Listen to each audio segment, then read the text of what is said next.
ఇప్పుడు మనం చూసుకున్నట్లయితే బీజేపీ ప్రతి ఎన్నికల్లో ప్రాంతీయ పార్టీలని దాదాపు శ్మశానం చేసుకుంటూ పోతోంది. సో భవిష్యత్తులో ఇదే కొనసాగితే దీనికి నెక్స్ట్ స్టెప్ ఏంటి అంటే కాంగ్రెస్ పుంజుకునే పరిస్థితులు ఏంటి, ఎలా పుంజుకునే ప్లాన్ అయితే ఉండొచ్చు?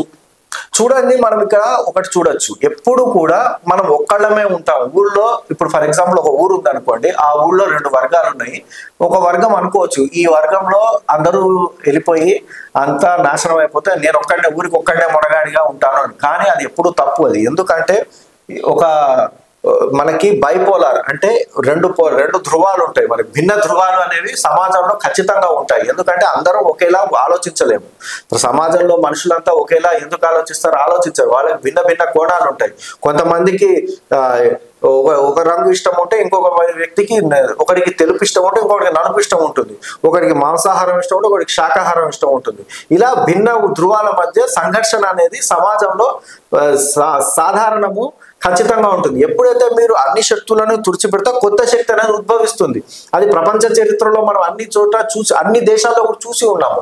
మనకి గతంలో చూసి ఉండొచ్చు. మనం ఎన్నో ఎవరైతే బ్రిటిషర్స్ మన దేశంలో వారు అన్ని సంస్థలను, రాజులను అందరినీ ఓడించిన తరువాత వాళ్ళు అనుకున్నారు ఇక మాకు ఎదురు అనేది ఇక ఉండదు, ఇక భారతదేశాన్ని ఎల్లకాలం మేమే వెళ్తామని అనుకున్నారు. కానీ ప్రజల్లోంచి ఒక చైతన్యం అనేది వచ్చింది. కాంగ్రెస్ పార్టీ అనేది ఆవిర్భవించింది. మహాత్మా గాంధీ దానికి నేతృత్వం వహించారు, సత్యాగ్రహం చేశారు, స్వాతంత్ర పోరాటం అనేది జరిగింది. ఆ స్వాతంత్ర పోరాటంలో క్రమంగా మనకు స్వాతంత్రం కూడా సిద్ధించింది. ఇది మనం చూడొచ్చు. బ్రిటిష్ వాళ్ళు అనుకున్నారు మమ్మల్ని మాకు ఇక ఎదురు లేదని, కానీ వచ్చింది ఎదురు. హిట్లర్ చూడొచ్చు, మన హిట్లర్ అనుకున్నాడు నాకు ఇక ఎదురు లేదనేసి, కానీ రష్యా రూపంలో అతనికి ఎదురు దెబ్బ తగిలింది. ఈ రోజు జర్మనీలో హిట్లర్ అనేది లేకుండా నాజీజం అనేది భూమి మీద అంతరించిపోయింది. ఇలా మాకు ఎదురు లేదు, మేము ఎప్పటికీ మేము అందరినీ అడగదొక్కుని ఒకటేలాగా ఉంటాం అంటే మనకి ఎంత తొక్కి పెట్టినా కానీ అక్కడి నుంచి కనీసం ఒక గడ్డిపోచన మొలుస్తుంది. మనం ఎంత 1000 పాదాలు పెట్టి తొక్కినా కానీ ఆ భూమిలో గడ్డిపోచైనా ఒకటి మనకి ఎదురు తిరుగుతుంది ఖచ్చితంగా. ఆ గడ్డిపోచే రేపటి నాడు మహావృక్షమై నీ కాళ్ళను సైతం పక్కకు పెట్టేస్తుంది. నువ్వు గడ్డిపోచను తొక్కగలవు కానీ మహావృక్షాన్ని తొక్కలేవు. ఆ మహావృక్షం నీ నెత్తినే పడుతుంది, అది ఏదో రోజు ప్రమాణం. అది ఆ విధంగా బీజేపీ ఏదైతే ప్రజాస్వామ్యానికి విరుద్ధంగా, ప్రజాస్వామ్య స్ఫూర్తికి విరుద్ధంగా వాళ్ళు ఇలాగే వెళ్తాము, ఇదే విధంగా అంటే వెళ్తుంటాము అనే ఒక ధోరణి నుంచి వాళ్ళు బయటికి రావాల్సి ఉంటుంది. బయటికి రాకపోతే మాత్రం భవిష్యత్తులో వాళ్ళకి ప్రమాదకరం కావచ్చు. ఎందుకంటే ఒక కొత్త శక్తులు వస్తాయి. కొత్త శక్తులు వచ్చినప్పుడు వాళ్ళని మీరు ఏం చేశారు, రేపు నిన్న ఈ రోజు మీకు ఏదైతే గతి పట్టిందో వాళ్ళకి అదే గతి పడుతుంది. మీరు సామెత ఉందిగా, నీవు నేర్పిన విద్య నీరజాక్ష అన్నట్టు నీకు జరిగిందే వాళ్ళకి జరుగుతుంది రేపొద్దున. అలాంటి పరిస్థితి తెచ్చుకోకుంటే మంచిదని చెప్తున్నా. ఎందుకంటే కాంగ్రెస్ పార్టీ కూడా గతంలో ఎమర్జెన్సీ పెట్టింది, ఇది ఈ విధంగానే మాకు ఇక ఎదురు లేదని విర్రవీగింది ఇందిరాగాంధీ సమయంలో. కానీ ఏమైంది మనం చూసాము, అన్ని పార్టీలు కలిసి కాంగ్రెస్ పార్టీని ఓడించి అధికారంలోకి చాలా పుట్టిందే బీజేపీ నిజానికి. కానీ బీజేపీ కూడా ఇప్పుడు అదే ధోరణిలో వెళ్తోంది.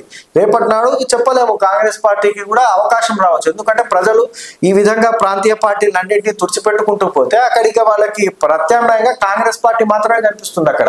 ఇప్పుడు ఎందుకంటే ఇప్పుడు ఆంధ్రప్రదేశ్ ఉంది, ఆంధ్రప్రదేశ్ లో మీరు ప్రాంతీయ పార్టీలు అన్నింటినీ తొలగించారండి, ఇంకెవరు ఉంటారు? కాంగ్రెస్ పార్టీ మాత్రమే మిగులుతుంది అక్కడ. కాంగ్రెస్ పార్టీకి ప్రజలు ఓటేస్తుండొచ్చు, చెప్పలేము. తెలంగాణ ఉంది, తెలంగాణలో బీఆర్ఎస్ ని నాశనం చేసావు, ఇంకో పార్టీని నాశనం చేసావు, అన్ని చేసావు. కానీ కాంగ్రెస్ పార్టీ అయితే ఉంటుంది కదా. అదే విధంగా తమిళనాడులో కూడా అలాగే చేసావు, ప్రాంతీయ పార్టీలు అంటే నాశనం చేసావు అనుకుందాం, ఫర్ ఎగ్జాంపుల్ అనుకుందాం. అక్కడ కూడా ఖచ్చితంగా కాంగ్రెస్ పార్టీ మరో జాతీయ పార్టీ అనేది ఉంటుంది. ఈ విధంగా చెక్స్ అండ్ బ్యాలెన్సెస్, బైపోలార్ అంటే ఎవరైతే 2 భిన్న ధ్రువాల మధ్య సంఘర్షణ అనేది జరుగుతూ ఉంటుంది.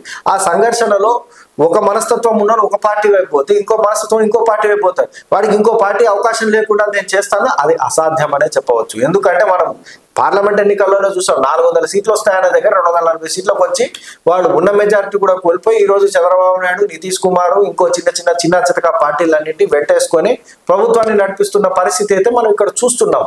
కానీ భవిష్యత్తులో ఏం జరుగుతుంది అనేది మాత్రం ప్రజాస్వామ్యంలో ఇలాంటి రాజకీయాలు మంచివి కావని చెప్పవచ్చు. అందరినీ కలుపుకొని ముందుకు వెళ్తేనే మంచిదని చెప్పవచ్చు. అయితే ఆంధ్రప్రదేశ్ విషయంలో మాత్రం ఖచ్చితంగా డేంజర్ బెల్స్ అయితే మోగుతున్నాయని చెప్పవచ్చు. అయితే వాళ్ళు ఎన్డీఏలో ఉండి రాష్ట్రానికి సంబంధించినంత వరకు వీలైనంత వరకు ఆంధ్రప్రదేశ్ రాష్ట్రానికి సంబంధించిన డిమాండ్స్ ఏవైతే ఉన్నాయో అవి త్వరగా పూర్తి చేసుకుంటే మంచిదని అయితే చెప్పవచ్చు. ఎందుకంటే వాళ్ళు పూర్తి చేసుకోకపోతే మాత్రం బీజేపీ పవర్ పాలిటిక్స్ అయితే ప్రయోగించే అవకాశం ఉంటుంది చంద్రబాబు నాయుడు పైన. ఎందుకంటే వాళ్ళు చంద్రబాబును ఒత్తిడి తేవచ్చు, పార్టీలో ఇంకేమైనా తేవచ్చు, కొత్త శక్తులకు వాళ్ళు ఊతం ఇవ్వచ్చు. మనం పేర్లు చెప్పలేము, బయట మనం చెప్పలేము, కానీ వాళ్ళు కొత్త శక్తులకు వాళ్ళు శక్తి ఇచ్చే అవకాశం ఉంటుంది, వాళ్ళని తిరుగుబాటు తెప్పించే అవకాశం. ఎందుకంటే జాతీయ పార్టీతో పోస్తే ప్రాంతీయ పార్టీ చాలా చిన్నది. అలాంటి ప్రాంతీయ పార్టీలని ఎదుర్కోవడం బీజేపీకి వెన్నతో పెట్టిన విద్య. మరి చంద్రబాబు నాయుడు గారు ఎలాంటి డెసిషన్ తీసుకుంటారో చూడాలి, వేచి చూడాలి.